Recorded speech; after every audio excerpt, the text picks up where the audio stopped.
그때 요한의 제자들이 예수께 나와 이르되 우리와 바리새인들은 금식하는데 어찌하여 당신의 제자들은 금식하지 아니하나이까? 예수께서 그들에게 이르시되 혼인집 손님들이 신랑과 함께 있을 동안에 슬퍼할 수 있느냐? 그러나 신랑을 빼앗길 날이 이르리니 그때는 금식할 것이니라. 생배 조각을 낡은 옷에 붙이는 자가 없나니 이는 기운 것이 그 옷을 당기어 헤어짐이 더하게 되며 새 포도주를 낡은 가죽 부대에 넣지 아니하나니 그렇게 하면 부대가 터져 포도주도 쏟아지고 부대도 버리게 됨이라. 새 포도주는 새 부대에 넣어야 둘이 다 보존되느니라. 아멘. 기도하겠습니다. 하나님, 새 포도주와 같은 새 말씀을 듣고자 합니다. 우리의 마음이 새 부대와 같게 하시옵소서. 아멘. 주님, 악하고 더러운 것들은 다 끄집어내 주시고 아멘. 새 부대에는 새 포도주가 어울리는 것처럼 더럽고 오래되고 묵은 것을 새 부대에 넣는 것이 좋지 않습니다. 우리 마음에서 오래된 것들, 묵은 것들, 옛 습관들 다 끄집어내 주시고 아멘. 아버지의 말씀으로 우리의 마음을 가득 채워 주시옵소서. 아멘. 이종 입술에도 주님, 오늘 전할 주의 말씀을 담아 주시옵소서. 아멘. 예수 그리스도의 이름으로 기도하옵나이다. 아멘. 그때 예수님이 마태하고 세리 주인들과 같이 식사하고 계실 때, 그러니까 지금은 뭐 할 때냐면요, 잔치할 때입니다. 잔치를 하고 있고요. 이것이 매우 정당합니다. 왜냐하면 죄인들이 자기의 구세주를 만났지 않습니까? 그러니까는 예수님이 예루살렘 마지막 올라갈 때 그 분위기 파악 못하고 잔치하고 했던 거하고 지금하고 좀 다른 이야기입니다. 그때는 예수님이 죽으러 가는 직전인데 사람들이 그걸 좀 눈치채는데 못 챈 이야기고요. 지금은 예수님이 잃어버린 자를 찾아 구원하러 왔다는 그 실제를 지금 보여주고 계신 상황이기 때문에 내가 뭐랄까요? 문둥병이 걸리거나 피부에 걸려가지고 쓰러져 있는데 예수님이 지금 땅에 고쳐줬단 말이에요. 그러면 좋아하는 거 마땅하죠. 기뻐하는 거 마땅합니다. 예수님, 제가 식사 대접 한번 할게요. 우리 집에 가시죠. 매우 당연한 이야기입니다. 지금 그런 상황입니다. 자, 이렇게 이제 밥을 먹고 있는데 요한의 제자가 왔어요. 사도 요한, 아니 세례 요한의 제자입니다. 세례 요한의 제자들 같으면은 예수님을 제대로 알아야 되지 않습니까? 세례 요한이 그렇게 가르쳤을 거 아니에요. 보라, 나보다 더 큰 이가 뒤에 오시는데 그가 나보다 먼저 계심이라. 실제로 생년월일을 따지면 예수님이 6개월 더 후에 태어나셨습니다. 그러면 여기서 먼저 계심이란 말은 호적이 잘못됐다는 정도의 얘기가 아니고 근본적으로 앞서 계신 분, 하나님이라 이런 말입니다. 근데 그분이 얼마나 위대한 분이냐. 나는 그의 신들매를, 신발끈을 이렇게 잡고 푸른다는 것도 감당할 수가 없다. 그러니까는 나는 그분의 발을 하고 견주어도 비교가 안 될 정도로 나는 추한 죄인이다. 이제 세례 요한이 자기를 그렇게 낮췄어요. 그러면서 또 뭐라냐면 나는 고작 물로 세례를 주는데 내 뒤에 오시는 그분은 불로 세례를 준다 그랬어요. 와, 이렇게 차이를 말하면서 자기를 낮췄단 말입니다. 자, 그러면 자기 제자들에게 세례 요한이 뭐라고 가르쳤을까? 예수님에 관하여 저분을 봐라. 뭐라고 했냐면 일반 사람들에게도 세상에 죄를 지고 가는 하나님의 어린 양이로다 이렇게 가르쳤어요. 그죠? 요한복음에 다 하는 겁니다. 보라, 세상 죄를 지고 가는 하나님의 어린 양이로다. 하나님의 어린 양으로서의 예수 그리스도를 가르쳐준 사람이 세례 요한입니다.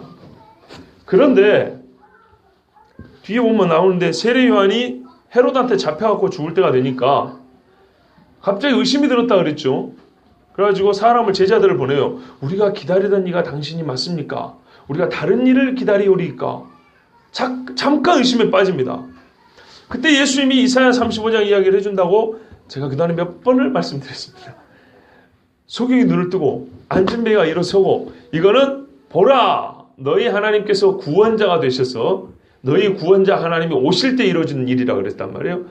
그 이야기를 좀 알아먹을 거다 그랬어요. 그 이야기를 했더니 아니나 다를까 세례 요한이 알아먹었어요. 뒤에 사람을 안 보냅니다. 이사야 35장 하나님이 친히 우리 구원자가 되셔서 오신다는 그 말씀, 그때 문둥병자는 낫고 앉은 배에 일어서고 뛴다는 그 말씀, 그게 지금 자기한테 이루어졌다고 그러면 예수님 본인이 하나님 본인이라 그런 얘기구나. 오케이, 그러면 자기가 메시아라는 얘기구나. 더 이상 다른 분을 기다릴 필요가 없구나. 내가 괜히 의심을 했다 하고 세례 요한이 잠깐 흔들릴 때가 있었어요. 세례 요한이 흔들렸다면 우리가 흔들리는 건 당연하죠. 예. 예, 그렇게 강력하게 하실 필요는 없었지만은 저도 3년 전 2010년도 5년 전이네요. 2010년도에 청년들 데리고 캄보디아 단기 선교를 가던 날이었어요. 그날따라 선교를 가는 날 아침인데 그날따라 버스 타고 이제 저기 공항 가는데 올림픽대로에 가에 나무들이 많이 있잖아요. 맨 앞에 앉아가지고 같이 가던 이제 캄보디아 선교부장 안수 집사님 한 분 계셨어요. 집사님이랑 대화하고 가는데 집사님, 제가 올해 33입니다. 예수님 공생에 33살 살고 돌아가셨는데 뭔가 이 마음이 참 다른 때와 좀 다릅니다. 이제 그러고 가는데 굉장히 영적이잖아요. 그런데 그 순간 무슨 생각이 드냐면요. 가로수 있잖아요. 나무. 저거에게도 영혼이 있을까?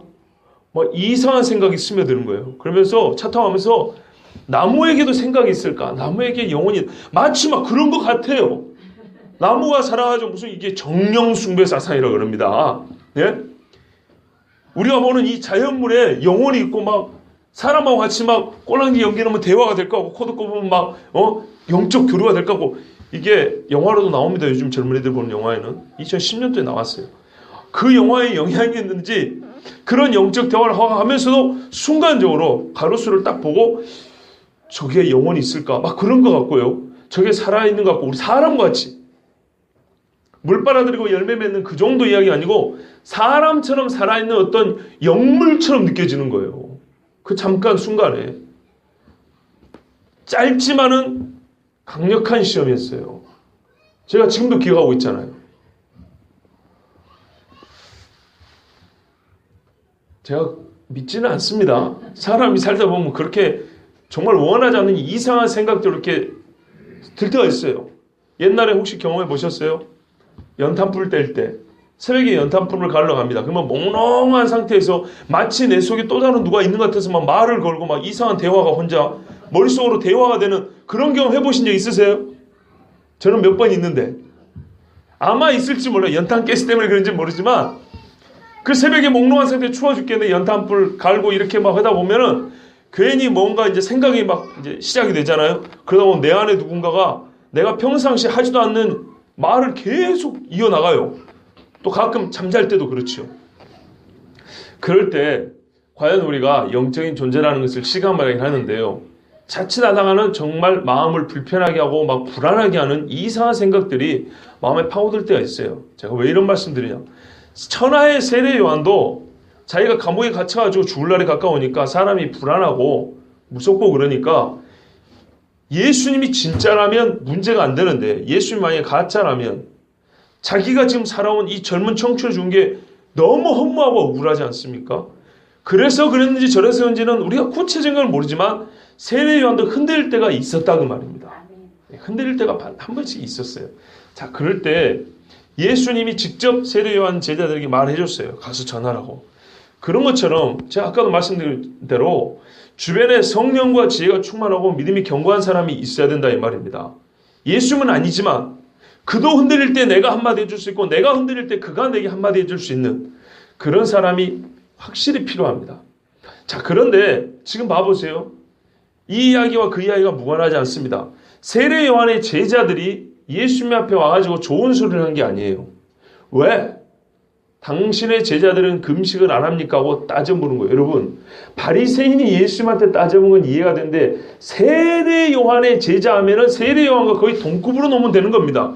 예수님의 제자들, 우리가 저번에도 봤지만 예수님의 제자한테 하고 야, 왜 너희 선생님은 그리 안 하냐? 이렇게 말한 거는 선생님과 제자를 같이 요구한 거거든요. 선생님요, 당신들의 제자들이 뭐 합니다. 야단 좀 치세요. 스승과 제자는 같이 가는 겁니다. 별개의 인격체이지만서도 평가를 받을 때는 같이 받습니다. 자식과 부모가 분명히 각자 자기 인생이에요. 자기 인생인데 왜 자식이 사고 치면 부모가 와서 손이 발이 되도록 발이 손이 되도록 그거죠. 네, 발이 손이 되도록 비냐 이 말이죠. 내가 잘못했다고. 내가 잘못하기는 내 자식이 사고 쳤죠. 분명히 별개의 인격체고 각기 인생이지만 부모와 자녀 간의 그 관계는 나인 것처럼 부부와의 관계는 바로 자기의 그런 어떤 정체성, 연합된 정체성이 있단 말입니다. 그래서 스승과 제자는 스승이 말을 잘못하면 제자가 당연히 그렇고 제자가 말을 잘못하면 반드시 스승이 그리 가르쳤기 때문이라고 같이 놓는 거예요. 그러면 그런 입장에서 봤을 때 세례 요한의 제자들이 와가지고 예수 앞에 따져 물었다는 것은 그들의 고유한 생각일 수도 있지만은 세례 요한도 예수님의 사역에 대해서 확신하지 못하고 궁금하고 뭔가 좀 아리까리한 것들이 있긴 있었다 이 말입니다. 즉 세례 요한도 훗날 예수님이 맞냐고 물어본 것처럼 예수 그리스도에 대한 이해가 아주 확실해지는 않았어요. 믿기는 믿는데 그게 지식이 필요해요. 믿음은 믿음인데 지식이 바른 지식이 돼가면 믿음이 견고해진단 말입니다. 근데 예수님에 대한 지식이 세례 요한도 그렇게 확실하지 않았어요. 그러니까는 제자들도 역시 비슷하니까요. 찾아와서 물어본 거예요.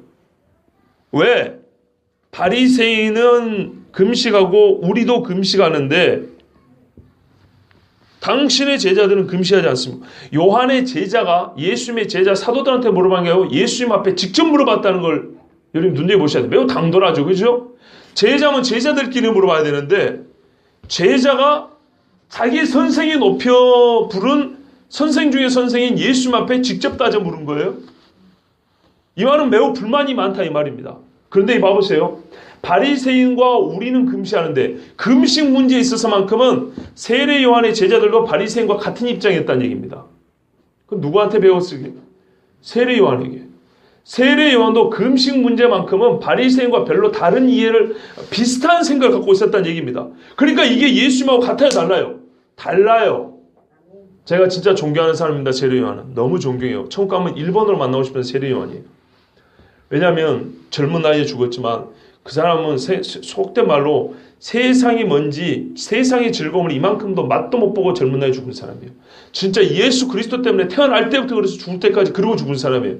가장 순수하게 살았던 사람. 그래서 제가 그 사람을 꼭 만나고 싶어요. 근데요. 그럼에도 불구하고 우리가 알아야 될 건 세례 요한의 제자들이 예수님 앞에 와서 따져 묻기를 불만이 매우 많았다는 얘기인데 금식 문제에 있어서만큼은 매우 불만이 많아가지고 평상시 싫어하고 어울리지 않았던 바리새인과 엮어서까지 예수님을 공격하는 거예요. 바리새인이 와가지고 하는 소리가 우리와 세례 요한의 제자들은 금식하는데 이렇게 말하는 게 아니고 세례 요한의 제자들이 와가지고 바리새인을 자기 편으로 만든 다음에 바리새인과 우리는 금식하는데 예수님 당신과 당신 제자들은 왜 금식을 안 합니까? 어째 당신의 제자들은 금식하지 아니합니까? 그걸 말하고요. 선생이 금식하는데 제자들이 금식하겠어요? 바로 그 말이에요. 왜 당신은 금식 안 하냐 이 말이에요. 유대인이면서. 왜 당신이 금식을 하라고 안 가르치니까 당신 제자들도 금식하지 않는 거 아니냐. 이거 똑바로 가르치는 거냐 하고 따져 물은 거예요. 그러면은 금식에 관해서도 세례 요한이 미리 가르쳐줬다면 이렇게 안 물어봤을 건데 세례 요한도 이 문제만큼은 잘 몰랐던지 안 가르쳐줬던지 반대되는 의견을 갖고 있었던지 세례 요한의 제자들이 와서 예수님 앞에 따져 묻기를 당시 지금 금식 규례를 어긴다 이렇게 예수님을 책망하는 겁니다. 누구하고 손을 잡아서라도요? 바리새인과 손을 잡아서라도. 여러분 종교적으로는 좀 비슷할지 모르지만 정치적으로 그래 실제로 종교적으로 좀 달라요. 사두개인과 바리새인은 파가 다릅니다. 그리고 자기들끼리 막 싸우고 그러잖아요. 근데 예수님 잡아 죽이자고 할 때는 서로 손을 잡은 거 아십니까? 바리새인과 헤롯이 보낸 사람, 대제사장이 보낸 사람, 사두개인이 보낸 사람, 이 졸개들이 연합해가지고 예수님을 책잡으려 했던 거 아십니까?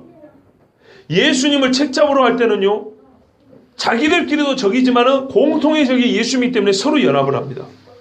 그러면 적어도 이 문제, 오늘 이 상황에서만큼은 세례 요한 파가 예수 파하고 손잡은 게 아니고 바리새 파하고 손을 잡은 거예요.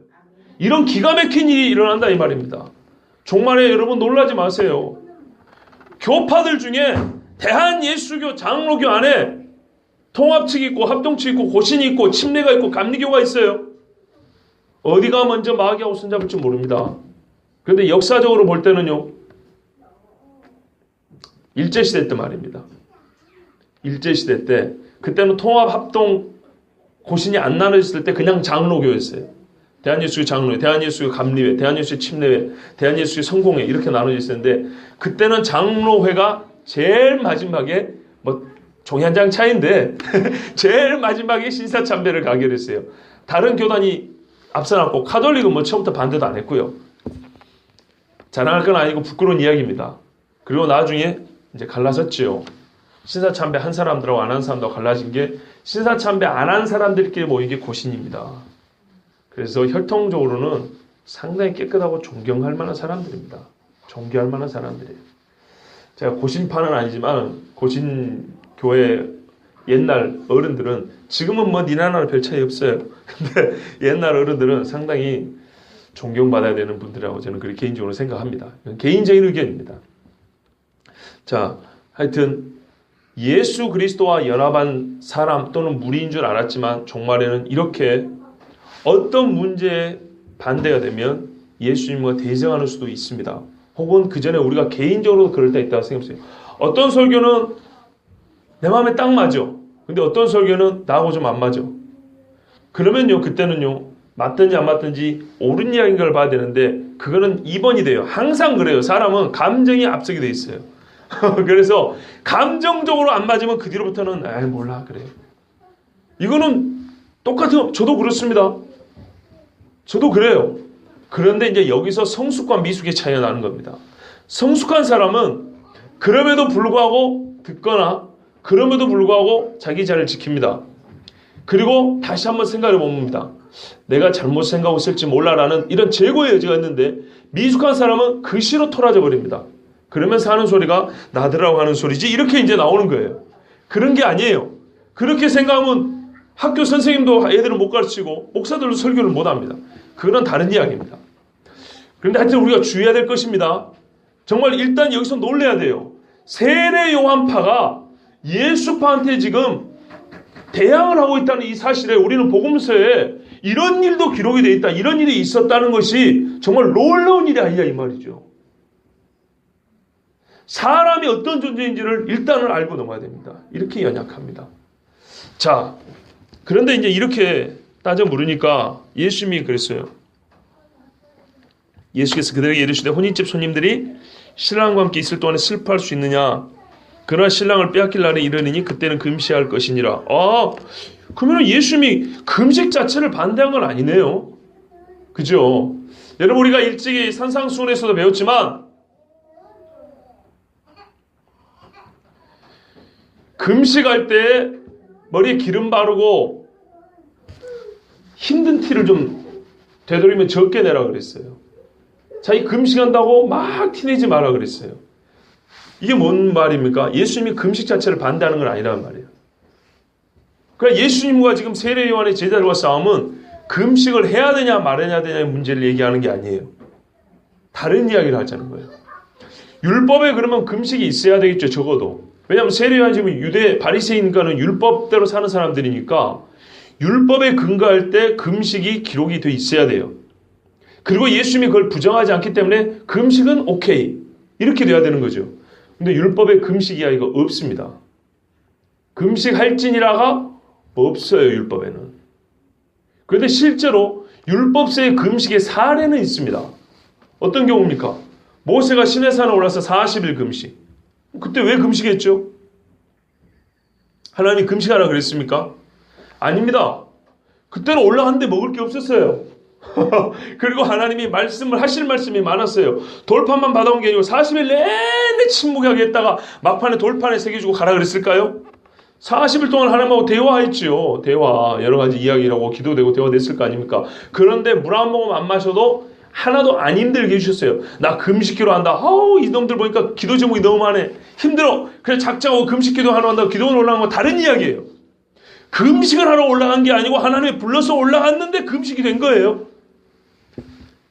레위기라든지 민수기라든지 이 말씀에 보면 말이죠.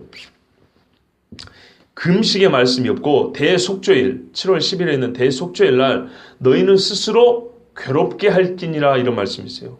안식일 중에 대안식일이며 속죄일은 대안식일이며 그날은 성회로 모이고 동시에 자기 스스로 괴롭게 할지니라 그랬어요. 그럼 이거 자학을 하라는 건가요? 칼로 몸에 막 흠집을 내고 막 채찍으로 몸을 때리는 그런 얘기인가요? 이거를 해석이 어렵잖아요. 어떻게 내 몸을 괴롭게 할까 할 때 유대인의 전통적인 해석은 뭐냐면 그게 금식이다 이렇게 해석을 했어요. 성경이 금식하라 이런 말은 없는데 몸을 괴롭게 한다는 것을 이교와 다른 방법으로 몸을 괴롭게 한다는 것을 생각해 볼 때는 금식이 가장 바른 방법이다. 이래서 유대인들은 금식을 했고요. 1년에 4차례 금식을 했습니다. 1년에 4차례. 그리고 바리새인들은 월요일하고 목요일 한 주에 2번씩 또 금식을 했습니다. 누가복음 18장에 나오잖아요. 바리새인 와가지고 하나님이여 나는 저 세리와 같지 아니하여 11조를 꼬박꼬박 바치고 1회에 2번씩 금식하나이다 하고 자랑한 거 기억나시죠? 그게 월요일하고 목요일입니다. 그렇다면 지금 예수님이 식사하는 오늘이 일주일에 2번이 월요일하고 목요일에 어느 금식 시간이거나 또는 1년에 4차례 유대인의 전통의 금식날을 정해놨는데 그 중에 하루였을 가능성이 있습니다. 딱 걸린 거예요. 다른 유대인들은 다 금식하는데 어째 당신은 금식하느냐 이 말이에요. 그러니까 예수님 자신이 다시 말씀드리면 구약율법에 금식하라라는 말은 없지만 유대인의 해석상 금식이 있고 또 실제 사례가 모세가 40일 금식을 했고 다윗이 자기 밧세바가 낳은 아들이 죽기 전에 살려달라 금식을 했고 또 느헤미야가 예루살렘 성문이 불탔다는 말을 듣고 너무 괴로워서 금식을 했어요. 그래 볼 때 구약의 사례로 볼 때는요. 하나님 앞에 죄를 회개할 때 생명 살려달라고 간구할 때 그럴 때 금식을 합니다. 그리고 하나님 가르쳐 주세요. 이 계시의 말씀이 무엇입니까? 다니엘도 아마 금식한 걸로 추정이 되는데요. 그럴 때 금식을 합니다. 그러니까는 율법이 명한 바는 알지만 구약시대의 신앙인들은 하나님 앞에 회개하고 계시의 말씀을 가르쳐달라고 또 생명을 강구해달라고 할 때에 하나님 앞에 그 슬픈 마음을 터놓고 목숨을 걸고 금식했던 사례가 있고 이에 대하여 구약에도 하나님이 이사야 53장 6절에서 8절에 보면 아니 58장 3절에서 6절을 보면 나의 기뻐하는 금식이라고 말합니다. 그러면서 뭐라 하면 너희가 금식하는 날 오락을 행했다. 내가 그 금식을 받겠느냐. 너희가 금식한다 해놓고 손으로는 악을 행하더라. 내가 그 금식 받겠느냐. 안 받는다 그랬어요. 예, 그러면서 하나님이 엄청 뭐라고 합니다. 그리고 끝에 가서 이런 말 합니다. 내가 기뻐하는 금식이라는 게 뭐냐. 억눌린 자를 자유케 해주고 가난한 자를 못살게 무시하고 이렇게 싹 떼어먹지 말고 사랑하고 풀어주고 이렇게 하면서 공의를 지키면서 해야 내가 그 금식을 받고 기도를 들어주지 반만 굶으면서 못된 짓은 다 하는 그런 거는 내가 절대 안 듣는다. 이렇게 하는 말씀하셨어요. 그런 걸로 봤을 때 유대인들이 금식하는 것은 틀린 것이 아니었고 다만 방법의 문제였어요. 방법의 문제. 그런데요. 이날은 예수님이 유대인들이 볼 때는 시기와 방법이 적절하지 않았다는 겁니다. 그리고 그것이 세례 요한의 제자들도 예수님 옆에서 말씀 들으러 왔다가 보고 안 맞아서 예수님 앞에 지금 따져 물은 겁니다. 그러고 봤을 때 이날이 바리새인이나 세례 요한이나 공이 같이 금식하는 날, 유대인의 전통의 4일 중에 어느 한 날이었을 가능성이 큽니다. 시기상 대속죄일이었다면 이거는 더 큰 일입니다. 온 유대인이 금식하는 날이니까요. 자, 그래서 어떤 분들은 추정합니다. 이 정도로 강력하게 반발할 것 같으면 대속죄일이었나 보다. 1년 4차례 중에 가장 중요한 대속죄일 날 유대인들은 다 금식하는데 예수님이 이 죄인들과 같이 밥을 먹어버린 거예요. 그러니까는 고결한 유대인들 바리새인과 세례 요한의 제자들을 볼 때는 이건 눈뜨고 못 빠질 광경이고 하나님의 말씀을 완전히 뒤집어 버리는 신성모독도 이런 신성모독이 없는 거예요. 그러니까는 위아래 없이 그냥 이제 따져 물은 겁니다. 지금 정신이 있는 거예요, 없는 거예요? 지금 밥을 먹다니. 그것도 누구하고요? 세리와 죄인들하고. 지난주에 지금 그때 그 상황이에요. 그러니까 이거는 아무리 경우 없어도 말이지. 지금 이게 세리와 죄인하고 밥을 먹는 또 말이 안 돼. 지금 온 유대인들이 금식하는 이날 지금 밥을 퍼먹고 있어. 이것도 막 히히닥거리면서 좋다고 막 웃고 있는 거야. 그러니까는 이 사람들이 머리가 완전 황하고 뚜껑이 열린 거예요. 그때 예수님께서 그들에게 가르쳐 줍니다. 뭐라고 가르쳐 줍니까? 비유컨대 혼인집에 손님들이 신랑과 함께, 이거 이제 빠진 게 있어요. 신방이에요, 신방. 결혼 준비하기 전에 신랑이 이제 대기를 한다고 할까요? 혹은 신랑이 결혼식하고 난 다음에 친구들 있잖아요. 유대 전통에 보면 친구들하고 잔치를 해요. 삼손도 그 이야기 나옵니다. 삼손도 블레셋 여자하고 결혼을 했을 때 친구들을 모아놓고 며칠 동안 잔치를 하고 그 잔치할 때 수수께끼를 낸 게 나와요. 강한 자에서 단 것이 나왔다, 이런 수수께끼. 죽은 사자에서 꿀이 생기는 그 이야기를 합니다. 그래서 친구들을 데리고 이제 잔치합니다. 자, 잔치할 때 친구가 장가를 가는데 거기서 금식하면 말이 됩니까? 안 됩니까? 안 되죠. 오늘은 잔칫날입니다. 잔칫날 금식하는 것이 말이 안 되는 것처럼 당신들이 보기에는 오늘이 잔칫날이 아닌 것처럼 보이지만 실은 오늘은 금식할 날이 아니고 잔치할 날이다. 이렇게 가르쳐 준 겁니다. 왜 그런가 생각해 보세요. 왜 대속죄일에 금식을 합니까? 유대인들이 왜 대속죄일에 금식을 하냐고요. 죄사함을 구하려고 하나님 앞에 금식한다고 그랬죠. 그죠? 내 죄사함에 기도를 하면서 하나님, 나는 이렇게 큰 죄인 하면서 자기의 죄를 고백할 때 그 쓴물을 마시는 심정으로 금식을 하는 거예요. 회개의 표시입니다. 자, 그런데 그 죄를 누가 용서해 줍니까? 하나님이 용서해 주시죠. 자, 그럼 이 잔칫날, 지금 이 밥 먹는 날 누가 용서를 받았습니까? 세리와 죄인들이 용서받았다는 표시로 같이 밥을 먹는 겁니다. 유대인들의 밥을 먹는 것은 영적으로 동질성을 갖지 않으면 밥을 안 먹습니다. 베드로도 이방인하고 밥을 먹다가 야고보에서 온 사람이 오니까 도망갔다, 안 그랬습니까? 그래서 바울이 그걸 책망했잖아요. 그만큼 밥 먹는 게 중요합니다. 영적으로 같은 방향을 바라보는 사람들끼리 밥을 먹을 수 있는 거예요. 그러면 예수님이 삭개오 집에서 밥을 먹는 거나 이 집에서 밥을 먹는 거나 어떤 의미죠? 얘들은 지금 내 편이 됐다, 이 말입니다. 구원을 받았다는 얘기입니다. 그래서 하늘나라 우리가 올라오면 잔치 한다며요. 그거를 여기서 구원의 실제를 보여준 겁니다. 이게 구원받은 증거라고. 그래서 밥을 먹는 겁니다. 자, 그런데 속죄일에 금식이 필요가 있습니까? 없습니까? 없지요. 속죄를 해주는 예수님이 지금 여기 있어갖고 나하고 밥을 드신다는데, 아니 내 죄를 사실 그분이 나의 죄를 사고 여기서 나하고 같이 밥을 드셔준다는데 나는 유대인이라서 금식해야 됩니다. 이게 말이 되냐 이 말이죠. 왜 금식을 하는데요? 죄 사해달라고 하나님 앞에 기도하면서 금식하는 거란 말이에요. 번제물 바치면서 우리의 마음이 이렇게 진실합니다 하고 금식하는 거란 말이에요. 그런데 바로 용서해 줄 그분이 나랑 같이 밥 먹자 그러는데 여기서 금식하면 말이 안 되죠. 그거를 이해하기 쉽게 설명해 준 거예요. 야, 신랑하고 신랑 친구들이 지금 같이 신방에 앉아가지고 오늘 이 잔치하는 날 친구들이 싹 다 나는 금식 안 한다 이래버리면 그 어떤 의미죠? 나는 네 결혼 축하한다 이런 소리가 돼버리는 거죠. 주님이 주신 구원을 나는 거부하겠소서로 똑같은 거란 말이에요. 그 말이 안 되는 것처럼 예수님이 지금 당연한 얘기를 하는 거예요. 당연한 얘기. 그게 너무나 신랑 옆에서는 같이 먹고 즐기고 축하해 주는 것이 당연한 것처럼 너희들은 눈이 가려서 모를지 모르지만 이 사람들이 지금 나하고 밥을 먹는 것은 매우 당연한 이야기야 그 말이에요. 그리고 매우 당연한 이야기를 또 못 알아먹을까 봐 하나 또 설명해 줍니다. 헌 옷이 있는데 새 옷 이 조각을 갖다가 그 헌 옷이 딱 대면은 나중에 이게 땡겨가지고 옷이 더 망가진다 이 말이죠. 그죠? 오늘 그렇게 나왔죠? 예. 생배 조각을 낡은 옷에다 붙이면 이게 나중에 쪼그라들면서 더 찢어버린다. 옷이 더 어떻게 해요? 고치려고 한 게 더 상한다는 거예요. 근데 이게 어떤 말투냐면요, 화법이냐면요, 그런 사람 한 명이라도 있냐? 이렇게 물어보는 거예요. 너희 상식으로 생각했을 때 생배 조각을, 이게 어려운 이야기가 아니었어요. 상식적으로 생각했을 때 생배 조각을 헌 옷에다가 기우는 사람 있어 없어? 없지.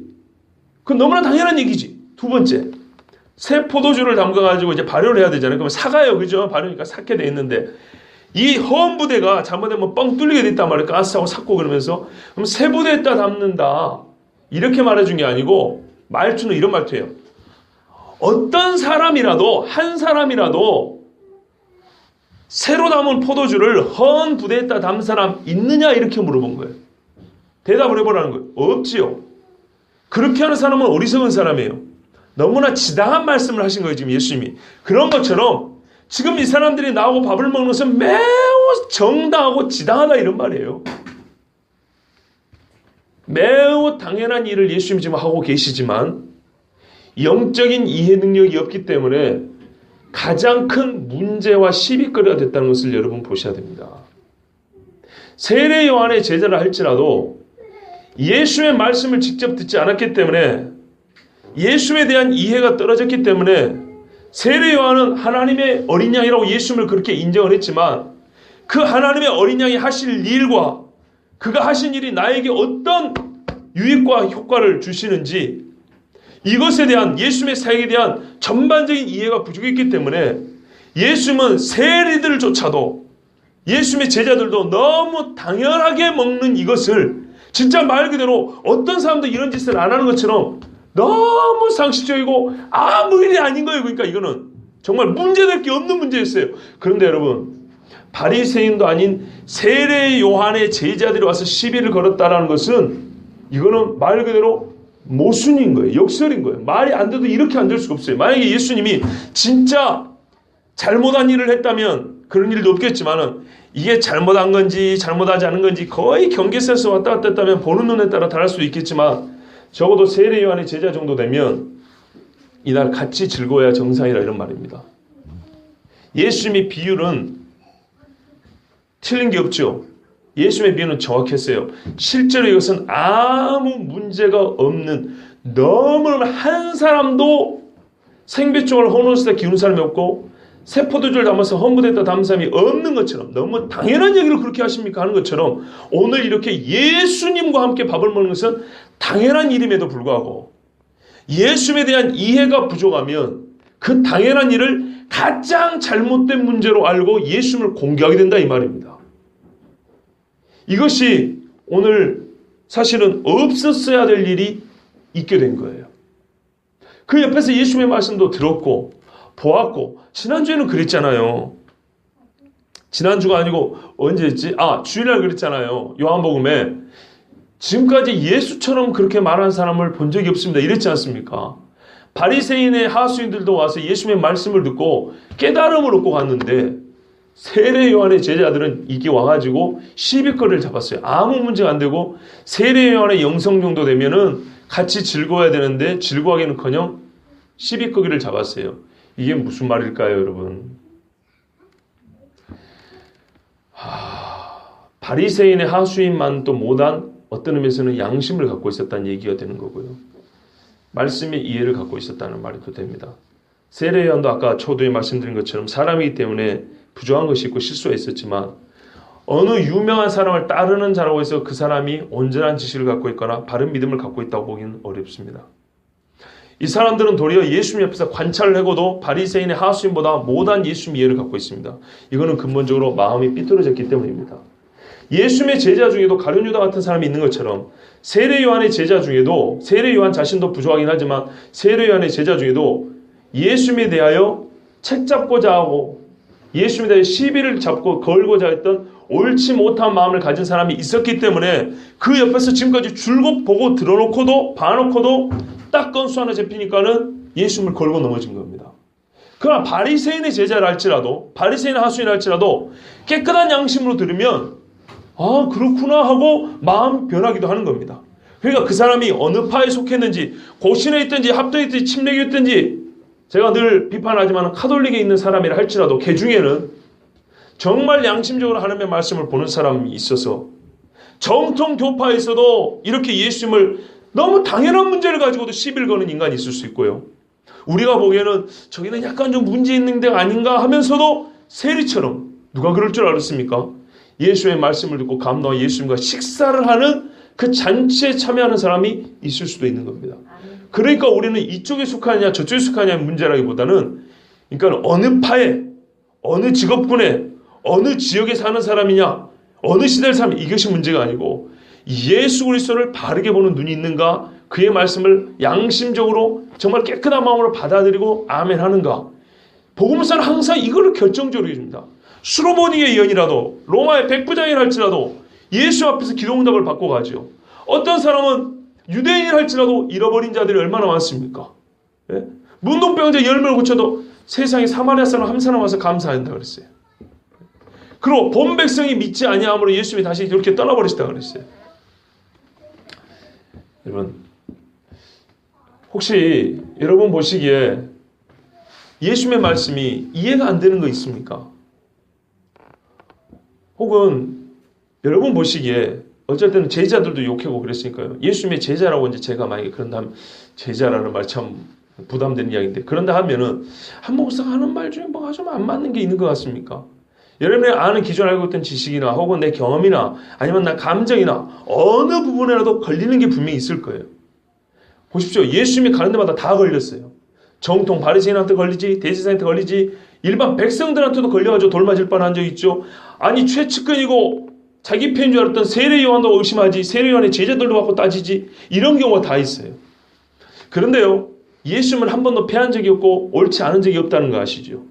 저도 궁금한 게 있어요. 예수님 왜 그렇습니까? 라고 제가 물어볼 때가 있어요. 정당한 질문은 말 그대로 정당합니다. 궁금한 게 있을 수 있고 물어볼 수 있는 것입니다. 그러나 여러분, 내가 예수님을 제대로 살펴보지 않았기 때문에, 그분의 말씀을 제대로 들어보지 않았기 때문에, 내가 읽어보지 않았기 때문에, 혹 너무나 당연한 문제인데도 불구하고 예수님 앞에 이렇게 세례요한의 제자처럼 따져 묻는 일이 있지는 않았는가? 이거는 나 자신을 돌아봐야 됩니다. 그리고 주님 오실 날이 가까운 이때는 분명히 배도가 있고 저 불법의 사람이 일어난다 그랬어요. 배도는 우리 편이었다가 떠난 사람, 또는 우리 편인 줄 알았는데 배신한 사람을 배도라고 그럽니다. 처음부터 적군은 적이라 그러지 배신자란 말을 안 붙입니다. 성경은 분명히 말합니다. 큰 배도가 있으리라 그랬어요. 아니나 다를까요? 예수님 따르는 제자를 12명으로 치더라도 12명 중에 한 사람도 예수님한테 십자가 질 때 오지 않았어요. 고작 사도 요한 혼자 십자가 밑에 이러고 앉아 있었어요. 많아봐야 12분의 1밖에 안 됩니다. 이거는 지금 있는 일과 앞으로 있을 일에 축소형으로 미리 보여주신 거라고 볼 수 있습니다. 아론이 금송아지를 세울 때 출애굽하고 1년이 채 안 됐습니다. 레위 지파 빼고 12지파 중에 11지파가 금송아지를 세우고 거기다 절을 했습니다. 12분지 1입니다. 무서운 이야기죠. 정말 무서운 이야기입니다. 하나님이 얼마나 화가 나냐면 다 죽여버린다고 했어요. 진짜 싹 쓸어버린다고 했어요. 뭐 아니면 돕니다, 신앙은. 그런데요, 우리 주님이 오실 날 그 전에 분명히 배도가 있다고 했습니다. 그런데 배도가 큰 문제에서부터 시작이 되면 뭐 혹이라도 옳은 건 아니지만은 뭐 그럴 수도 있겠다. 뭐 이것도 위험한 말이지만 그럴 수도 있겠다. 그럴 수 있죠. 그런데 사소한 문제, 매우 원래는 문제가 안 되는 건데도 불구하고 문제가 돼가지고 배도의 무리에 끼게 된다면 이거는 얼마나 안타까운 일인지 모릅니다. 지금 세례 요한의 제자들이 스스로 바리새인과 동질로 자기가 먼저 그렇게 말하지 않습니까? 지금 교회를 봐보세요. 어떤 교회들은 자기들이 먼저 불교를 찾아가잖아요. 조용기 목사가 조용기죠. 조용기 목사가 불교 거기 가가지고 불교 거기 학생들 불교인들에게 당신들에게도 구원이 있다고 말한 거 여러분 아세요? 들어보셨죠? 못 들어보셨어요? 영상이 있어요. 불교에서 숨어온 게 와가지고 우리가 기독교에도 구원이 있다고 인정해 줄게 이런 게 아니에요. 목사들이 불교 찾아다니면서 당신들에도 구원이 있다고 이런 이야기하고 자빠지는 시대입니다. 지금 여러분. 제가 왜 이렇게 강조를 하는지 저 목사는 맨날 햇소리 또 하고 왜 저렇게 뭐가 그리 중요하다고 그러는데 진짜 중요한 문제라니까요. 그 목사가 그러면 그 교인들 싹 끌고 가는 거예요.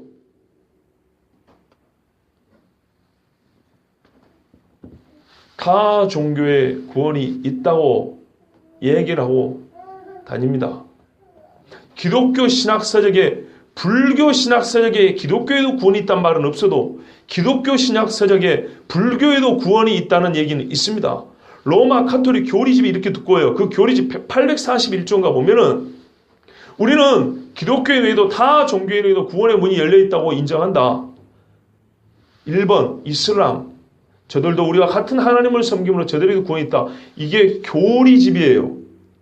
교리집이라고요. 우리가 세례받을 때 교리 문답하는 것처럼, 그죠? 카톨릭은 교리 교육이 철저합니다. 세례받으면 6개월 학교 끝나 학원도 못 가고 6개월 와서 교육을 받아야 학생들도 세례를 줍니다. 철저하게 그렇게 합니다. 그런 애들이 카톨릭에서 세례받고, 제가 이제 중고등부 3년 했잖아요. 교회 와서 세례받으라면 쉬워요. 뭐 교육이란 게 뭐 별것도 아니고 6개월을 학교 끝나면 매일 교회를 성당을 가가지고 철저하게 교육을 받고 나서 세례를 받는데, 이놈의 교회 세례는 얼마나 쉬운지 몰라요. 우리가 얼마나 대충 교육한 거 한번 보십시오. 불교만 또 못하고 이슬람만 또 못하고 천주교만 또 못하고. 지루해할 것이 아니고 귀찮을 것이 아닙니다. 세례 요한의 제자도 별건 아닌데 예수님이 누군지 약간의 차이로 지금 예수님 앞에 따져 묻잖아요. 카톨릭 교리집에 그렇게 나와 있어요. 이슬람인에게 구원이 있다고. 이게 아멘이 되는 이야기입니까? 그런데 어떤 정신 나간 기독교 교파는 카톨릭하고 손을 잡아요. 주여, 지금 우리가 사는 세상이, 여러분, 좀 표현이 그렇지만 우리끼리 서로 얼굴 보고 사니까 다 괜찮은 사람, 우리가 그래도 괜찮은 사람이에요. 예? 이 괜찮은 사람들끼리 있으니까, 그래도 기도도 좀 하고 예배도 좀 드릴 줄 아는 사람들끼리 있으니까 별 문제가 없는 것 같은데요. 저 양반들이 한번 작정을 하고 교회를 핍박한다고 생각을 해보세요. 같은 십자가를 들고 서 있는데. 옛날에 이사야 때 독일에서 있었던 이야기입니다. 국가교회와 고백교회. 독일 국가 히틀러가 인정한 교회가 있었어요. 이 사람들 히틀러가 메시아라고 했고요. 히틀러를 추종해줬어요. 히틀러가 주는 돈을 받아먹고 살았어요. 대다수의 독일 교회 사람들입니다. 고백교회, 극소수입니다. 추방당하거나 죽임당하거나 감방에 갇히거나. 우리는 히틀러가 메시아라고 보지 않는다. 히틀러는 지금 당장 이 사악한 짓을 그만둬야 한다고 그렇게 선포했던 교회는 몇 교회가 안 됩니다. 지금도 독일에 있는 신학교의 대부분은요, 국가에서 돈을 주고 세운 학교들입니다. 국가신학입니다. 극소수가 소위 말하는 복음주의 신학입니다. 중국에 있는 신학교, 각 성마다 있는 대형 신학교들은 공산당 교육반, 신학교육반을 가르칩니다. 그게 목사 만들겠습니까? 공산당 졸개를 만들겠습니까? 남의 나라 이야기라고 여러분 그렇게 생각하시면 안 됩니다. 지금 우리나라에 여러 신학교에서 이런 이야기를 가르치고 있다니까요, 지금. 여러분, 나 한 사람 구원받고 나 한 사람 예수 믿고 복받고 사는 것 정도로 생각하실 것 같으면 선지자들은 바보 같은 인생을 산 겁니다. 자기들은 이미 구원받았잖아요. 뭐하러 그렇게 힘들게 삽니까? 사도들도 말입니다. 사도 바울도 자기 혼자 하늘의 빛을 맛봤으면 나는 하늘의 빛을 본 사람이고서 맨날 자기 집이나 지키고 자기 교회나 지키고 죽으면 되죠. 뭐하러 그렇게 돌아다니고 그렇게 막 외치고 다닙니까? 지금 우리 사는 시대에 여러분, 한 사람이 1000사람의 목소리를 내야 되고 1000사람이 같은 목소리를 내는데 1000명의 신앙인에게 물어보면 예수가 다 달라요. 1000사람이 다 달라요. 이거는 통일된 말씀을 읽어도 통일된 말씀에 대한 이해와 믿음이 없다는 얘기입니다. 매우 당연한 이야기인데요. 세상에 세례 요한의 제자들까지 고작 이 밥 먹는 문제를 가지고 세상에 예수 앞에 대들 정도로 지금 그때나 지금이나 우리의 양심은 많이 썩었고요. 우리의 죄는 갈수록 죄의 질이 훨씬 더 안 좋아지고 있습니다. 여러분, 눈을 부릅뜨고 보셔야 됩니다. 그리고 이 수요일날 교회를 나오셔서 예배하고 기도할 정도 되신 분들 같으면 예배 한 번으로 신앙을 저는 따지고 이렇게 평가하고 그러지는 않습니다. 그러나 안 나온 분들을 뭐라 하진 않아요. 그러나 오신 분들은 저는 칭찬해드리고 싶어요. 오신 분들이면 적어도 일주일에 한 번 예배 드린 분들보다는 더 기도할 수 있어야 되고요. 더 기도의 제목이 많아야 돼요. 기도도 그거 당연한 이야기 아닙니까? 그죠? 설교를 들어도 몇 번을 더 듣는데 그걸 1년치를 모아보세요. 시간으로 따지면 수백 시간입니다. 안 그래도 제가 설교도 긴데. 여러분, 오늘같이 저는 아주 그냥 쉽게 정의를 내리고 싶습니다. 어처구니 없는 일입니다. 오늘 이 본문의 이야기는. 세례 요한의 제자들이 이런 문제를 갖고 예수 앞에 따지고 들 줄은, 그것도 세례 요한의 제자 이럴 줄은 상상하지 못했던 이야기인데 이런 일이 그때도 있었고 지금도 있습니다. 그러므로 우리가 그리스도 예수를 아는 이 지식이 이 고상한 지식을 쌓고 예수에 대하여 아는 것이, 바르게 아는 것이 신앙생활에 얼마나 중요한지, 특별히 이 마지막 때에 결정적으로 중요하다는 것, 특별히 오늘 수요 예배에 오신 분들 꼭 기억하시고 여러 믿음의 식구들을 위해서도 기도해 주시고요. 이 나라 공동체를 위해서 여러분 기도해 주시길 바랍니다. 한 달 반쯤 후에는 저기 서울 어디 광장에서 동성애자들이 어느 정도 벗을지는 모르지만 나체 시위를 한답니다. 그 중에는 기독교인들도 있다는 거 아십니까? 그런 시대가 되었습니다. 로마서에 분명히 남자가 남자로 더불어 정욕이 불릴 듯하여 여자도 이와 같이 순리대로 쓰지 않고 여자끼리 동성애를 한다. 남자끼리 동성애한다. 그들이 그들의 부끄러움에 상당한 봉을 받았느냐고 하나님의 심판이 기록이 되어 있어요. 그런데 복음하면서 로마서를 읽는 사람들이 동성애자가 있습니다. 그걸 가르칩니다. 여러분, 그런 시대입니다. 정말 우리가 나 한 사람 주님 앞에 예수 믿고 복받는 거 중요하지만 이 나라의 영적인 길이 어디로 지금 이렇게 삐뚤어져 가고 있는지 잘 보시고 보이지 않는 그 문제를 보는 우리가 되어서 기도하시길 바랍니다. 함께 기도하겠습니다.